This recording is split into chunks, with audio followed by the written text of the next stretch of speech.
Olá, queridos amigos, tudo bem com vocês? Bem-vindos ao canal Fala Sério Pastor, é sempre uma alegria ter vocês aqui e hoje nós estamos dando continuidade à nossa série do Juiz Investigativo. Nós oferecemos a você, no capítulo anterior, o pano de fundo acerca do Juiz Investigativo, mostramos que esse é um tema bíblico, não é uma invenção dos adventistas do sétimo dia, mas é um tema completamente bíblico. E agora nós vamos adentrar de maneira mais específica o assunto do Juiz Investigativo, tendo em vista a tipologia. Nós vamos analisar hoje o livro de Levítico, nós vamos perceber que existe um santuário no céu, e aí, a partir dos capítulos posteriores, nós vamos entrar propriamente no livro de Daniel e vamos fazer a análise das 2.300 tardes e manhãs. Eu tenho certeza que vai ser muito bom, então não sai daí, já compartilha esse vídeo com seus amigos, porque eu tenho certeza que vai ser uma bênção.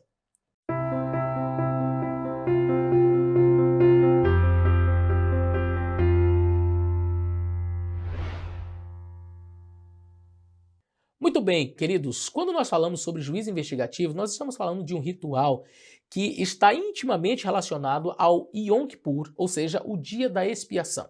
E o que era esse dia da expiação? Era uma festividade judaica que acontecia uma vez no ano, onde o sumo sacerdote adentrava o lugar chamado Santo dos Santos, ou Santíssimo, e ali então ele apresentava diante de Deus toda a nação de Israel. Ok. Precisamos, antes de falar deste Yom Kippur, deste dia específico, nós precisamos falar dos demais dias que havia em Israel. Bom, Deus mandou que Moisés construísse um tabernáculo. E este tabernáculo, este santuário, ele deveria seguir um modelo. No livro de Êxodo vai dizer que Moisés deveria construir o santuário conforme o modelo que lhe foi apresentado. Sendo assim, toda a estrutura do santuário terrestre, ele foi baseado em um modelo superior. E o livro de Hebreus vai nos falar que há um santuário no céu, não feito por mãos de homem. Você pode acompanhar o livro de Hebreus que fala claramente sobre este santuário no céu. Aqui no livro de Hebreus, capítulo 9, verso 23 e 24, diz assim: de sorte que era bem necessário que as figuras das coisas que estão no céu assim se purificassem, mas as próprias coisas celestiais com sacrifícios melhores do que estes, porque Cristo não entrou num santuário feito por mãos, figura do verdadeiro, porém no mesmo céu, para agora comparecer por nós perante a face de Deus. Você prestou atenção que diz aqui, olha, de sorte que era necessário que as figuras das coisas que estão no céu assim se purificassem. Paulo fala no livro de Hebreus de que deveria haver uma purificação, um santuário celestial, um santuário não feito por mãos de homem. E aí, pastor, como é que a gente entende isso? Bom, ao longo do ano, em Israel, havia diversas festividades. O povo de Israel celebrava a Páscoa, o povo de Israel celebrava o Pentecostes, a festa das colheitas, né, das primícias, enfim, tinham diversas festividades judaicas. Todas essas festividades, elas eram sombras. Todas as festividades que existiam em Israel eram uma miniatura. Era como se Deus estivesse apresentando para eles, de maneira micro, o macro que seria o plano da redenção, enfim, aquilo que existe no verdadeiro. Então, o fato de, por exemplo, alguém matar um cordeirinho todos os dias tinha um significado. O nome disso é tipologia. Na tipologia você tem o tipo e você tem o antítipo. O tipo é a sombra, o cordeirinho. Quem é o antítipo é Jesus, o verdadeiro cordeiro. Percebe? Então você tem tipo e antítipo. Você vai ter um santuário aqui na terra, você tem um santuário lá no céu. Você tem um sacerdote aqui na terra, você tem um sacerdote lá no céu. Você tem uma festividade sendo celebrada aqui, por exemplo, como a Páscoa, que tinha também o seu caráter tipológico, quando o povo de Israel sai do Egito e vai para a terra de Canaã, e ali é morto um cordeirinho, e Deus liberta o povo. O que Deus estava tentando mostrar como uma figura, como uma sombra para o povo de Israel?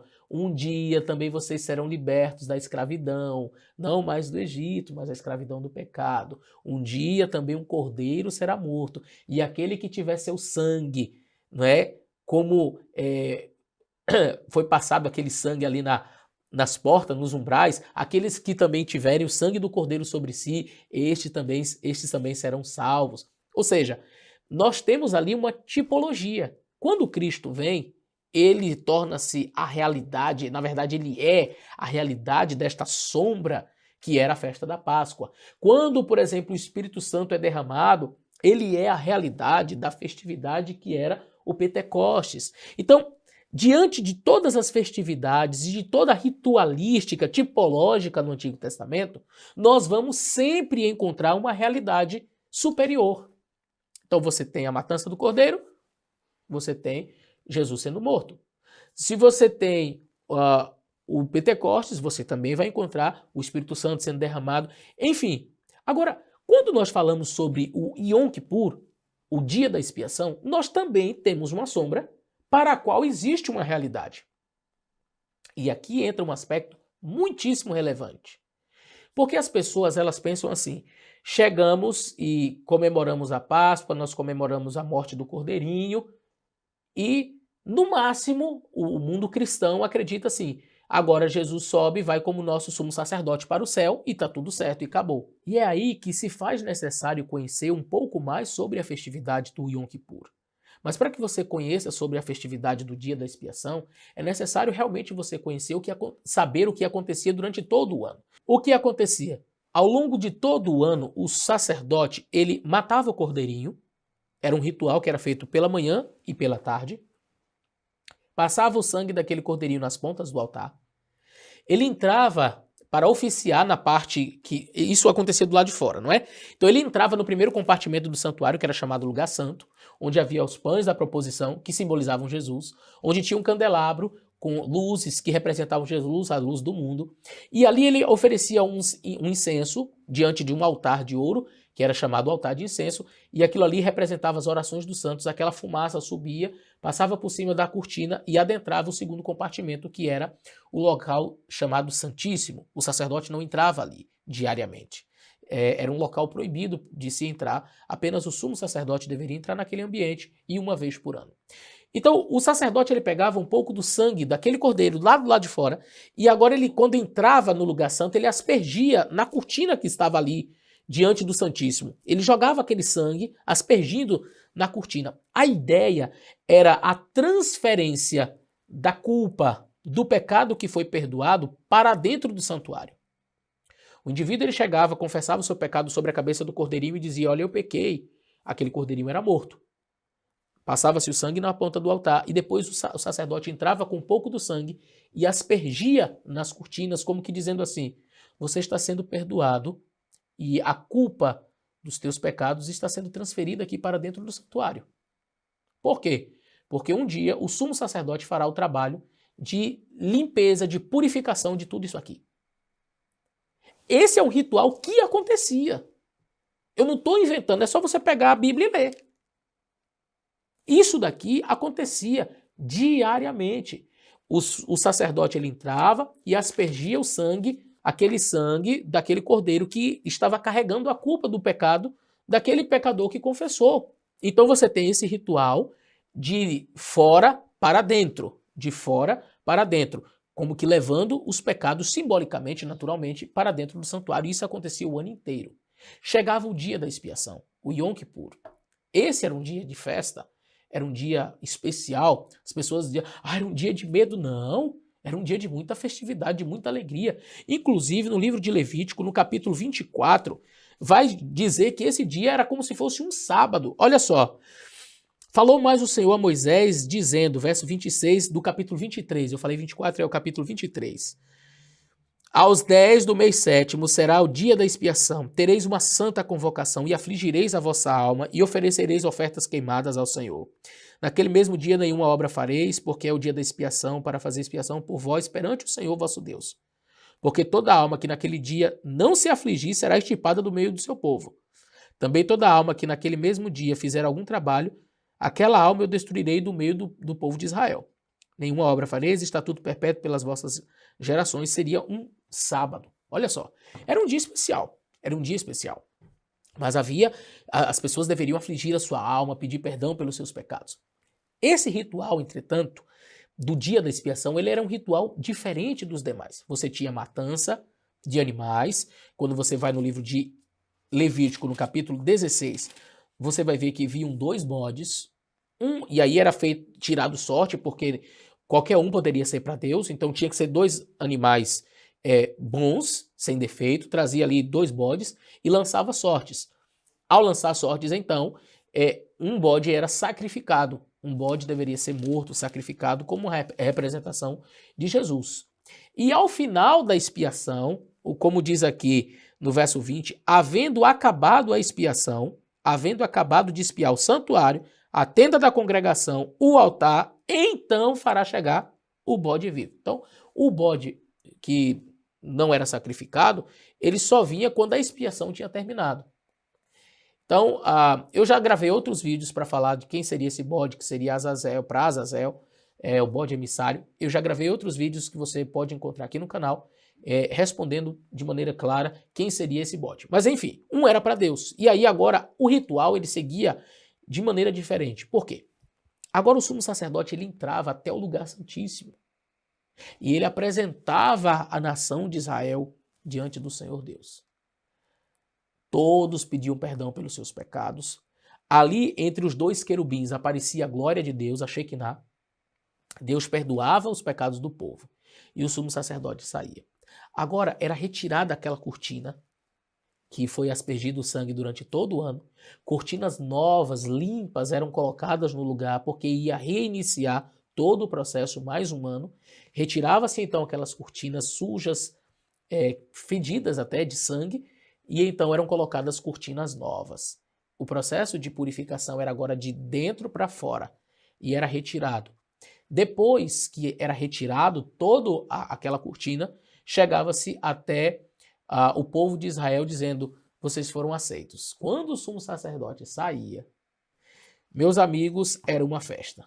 Porque o povo sabia que tinha sido perdoado os seus pecados, que Deus havia concedido a eles o perdão, então o povo fazia uma festa. E aí, então, o sacerdote dizia assim, olha, a culpa por todos esses pecados não foi daquele cordeiro inocente, não foi do bode inocente que foi sacrificado, que foi morto. A culpa, realmente, dos pecados foi de outro ser. Quem é o verdadeiro culpado vai pagar por eles. Então, o sacerdote vinha, confessava sobre aquele bode emissário, Azazel, o pecado de toda a nação, e uma pessoa era encarregada de levar aquele bode para o deserto. Ele não era sacrificado morto, assim, com um sacrifício, derramamento de sangue. Ele era levado pelo deserto para ser devorado, enfim. Uma representação simbólica do mal que causou o pecado ao ser humano e que de fato é o responsável por ele.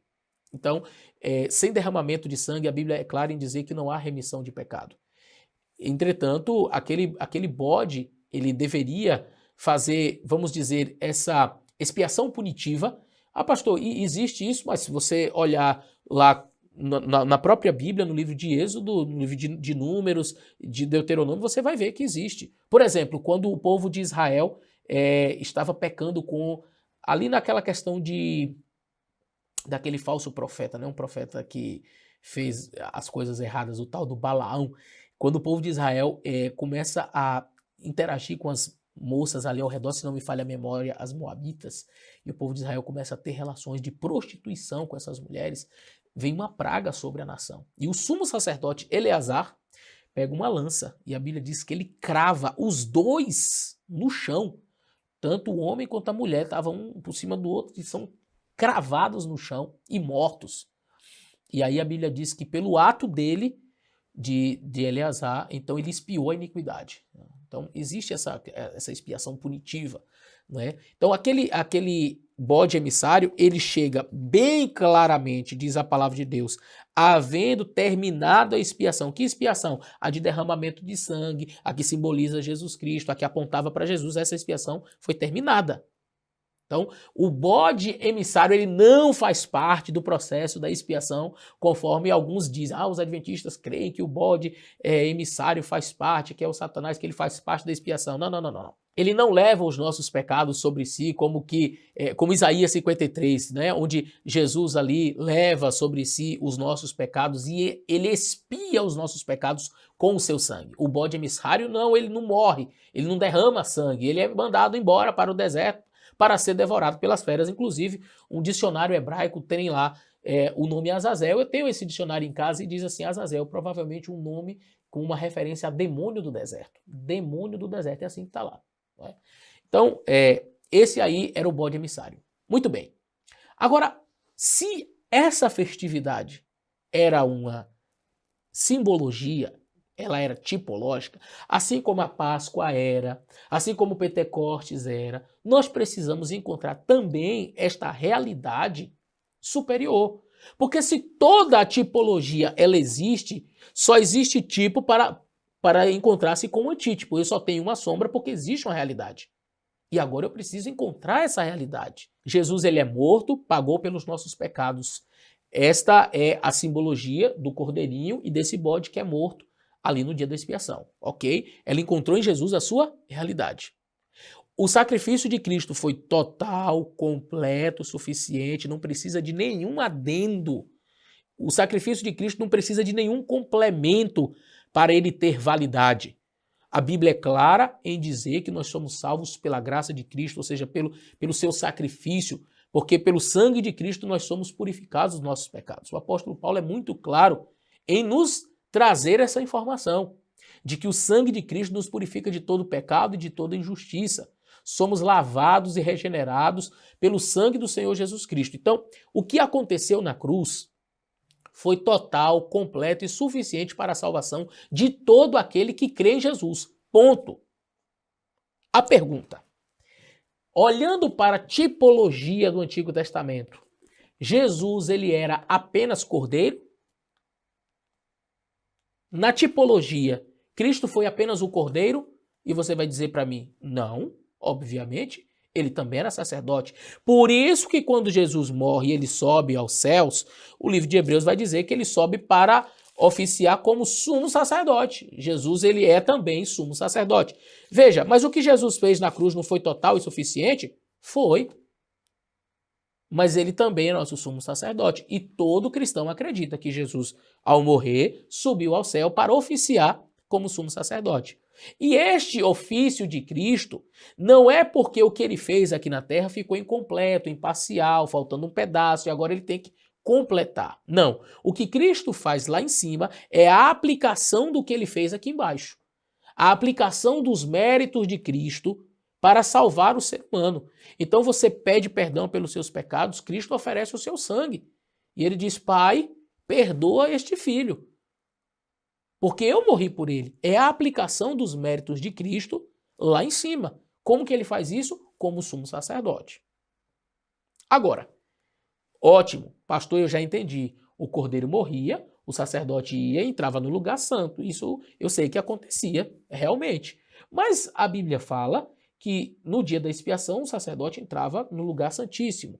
E agora, como é que a gente pode entender esse aspecto? Ora, se Jesus ele sobe e ele passa no lugar santo, ele passa para o lugar santíssimo, por que vocês adventistas acreditam, por exemplo, que iniciou-se o processo de purificação, ou seja, esse Yom Kippur, este entrar no lugar santíssimo, só em 1844? A gente não pode acreditar assim, tipo, Jesus morreu, subiu, já chegou lá, já fazendo a parte do sumo sacerdote no lugar santíssimo. A gente não pode acreditar assim, porque Paulo diz em Hebreus, no capítulo 9, verso 12, diz, nem por sangue de bodes e bezerros, mas por seu próprio sangue entrou uma vez no santuário, havendo efetuado uma eterna redenção. E aí, pastor, nós temos aqui uma situação onde Paulo claramente diz que Jesus entrou no lugar santíssimo e, de fato, quando Jesus morreu, ele subiu ao céu e entrou no lugar santíssimo. Ele foi ao lugar santo, ao lugar santíssimo. Por quê? Se você der uma lida em todo o ritual que compreendia o santuário celestial, você vai perceber que antes de se começar toda a ritualística do santuário, onde o sacerdote todos os dias matava um cordeiro e etc., até chegar o dia da expiação, onde o sumo sacerdote entrava no lugar santíssimo, houve um momento em que o próprio Moisés ele fez sacrifício e ele mesmo adentrou todo o santuário, fazendo a inauguração do santuário, antes que Arão, seu irmão, pudesse oficiar como sacerdote e sumo sacerdote. Então, quando Cristo sobe aos céus, após o seu sacrifício, ele inaugura o santuário, indo por todos os compartimentos do santuário até o lugar santíssimo. Então, Cristo ele vai em todas as partes do santuário, ele inaugura todo o santuário. E Cristo então passa a oficiar no santuário celestial como sacerdote. Cristo ele é sumo sacerdote, mas ele faz o trabalho de sacerdote no lugar santo. Pastor, quer dizer então que Jesus passou um período de tempo até 1844 sem poder entrar na presença de Deus, sem poder estar no lugar santíssimo? Algumas pessoas imaginam Jesus assim, mais ou menos assim, olha, tem um lugar santo, tem um lugar santíssimo, e aí como se tivesse um anjo na porta, e Jesus, eu preciso falar com o Pai.